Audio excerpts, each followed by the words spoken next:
Hey, everybody. In this podcast, I want to talk about Lone Star and give you a little bit of an orientation to it and why I think it's important. One of the themes in this course is that you may not care about history, but history cares about you. It's impossible to shake off the past completely. It guides every second of every day that we live on the planet Earth. And Lone Star tells a story that talks about the past, that talks about common history among Mexican Americans in Texas, African Americans, Anglos, whites, and also Seminole Indians, and the common history that these Texans shared and the ways that they dealt with it. Now, this movie was made in 1996. A lot has happened in the 25 years since this movie was made, 26 years. First of all, Texas has actually become even more diverse than it was in the mid-90s. Now, many of the Latinos and Latinas that are in Texas aren't from Mexico. They're from Central America. So it's a changing population in that way. There are a lot of Asians in Texas. My son is Asian. We adopted him from China. So Texas is even more diverse today than it was back then. But this is one of the secrets of Texas that outsiders don't know about the state. Texas is and has been and will be an incredibly diverse place. This movie has a couple of lines that I love. They're some of my favorite lines in any movie. Watch for them. One of the lines comes first early in the movie. It says, "You live in a place, you should know something about it." Those are the two Army folks that are walking along. One has one of those devices that looks for coins.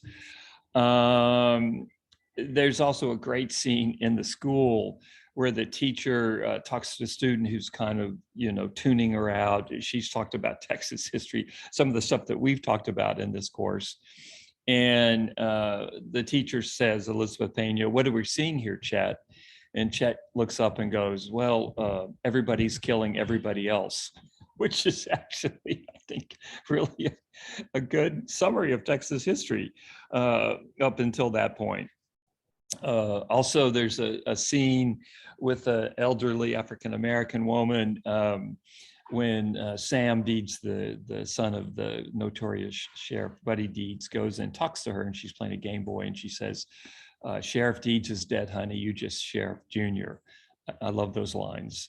So this movie, I think, it's fascinating because it talks about the interactions, the common past between these different groups in the small town along the border. It was filmed in the Del Rio area. Some of it was filmed, if you know the border, some of it was filmed, I think, in Brownsville, going into Matamoros, but it was filmed in Texas.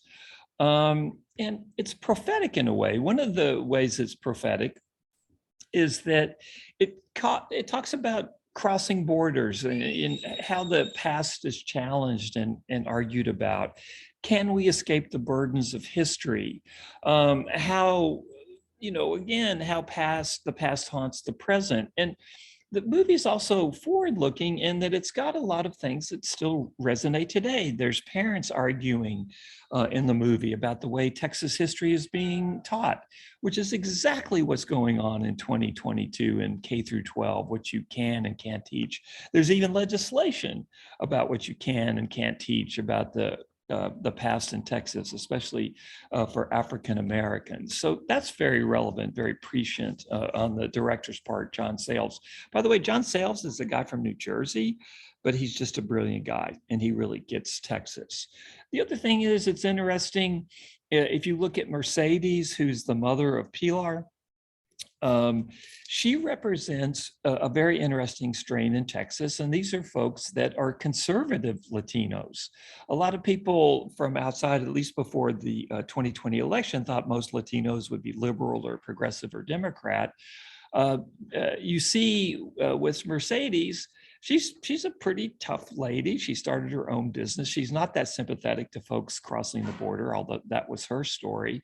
And in some ways, you could argue that she might be a Trump supporter in 2020, it was one of the things that really shocked a lot of folks in the U.S. How many Latinos, especially on the border, voted for Trump. And so again, sales captures that complexity, the complexity of the Latino community as well, in ways that, even today, folks are just barely beginning to understand. There's other aspects of the movie that are very interesting. The army, the young woman, the African American woman, when she is brought up on charges of using drugs, and she talks about why she joined the army.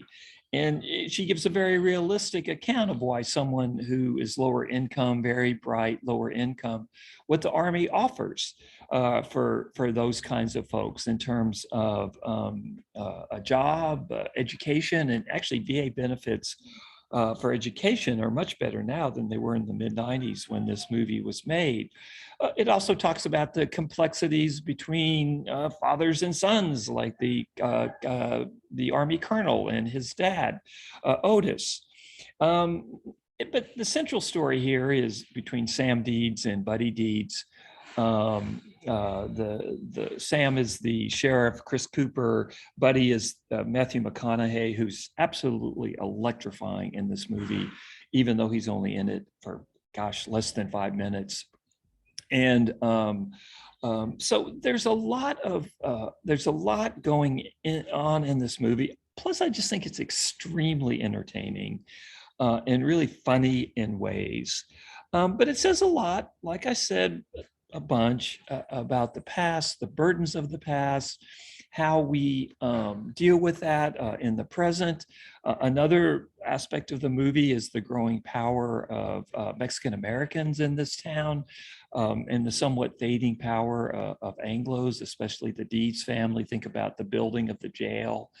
And Sam Deeds, his deputy, is running against him for sheriff. So this movie, to me, encapsulates Texas history. It's a metaphor for Texas history in so many ways. And I think it's fascinating. I think it's really worth watching. And, I'm very interested in what you all think about the ending as well. So anyway, that's Lone Star. I love it. I hope you enjoy it as much as I do. I'm going to ruin it for you because you're going to be quizzed on it. But hopefully most of you will find it as profound and moving as I find it. I hope so anyway.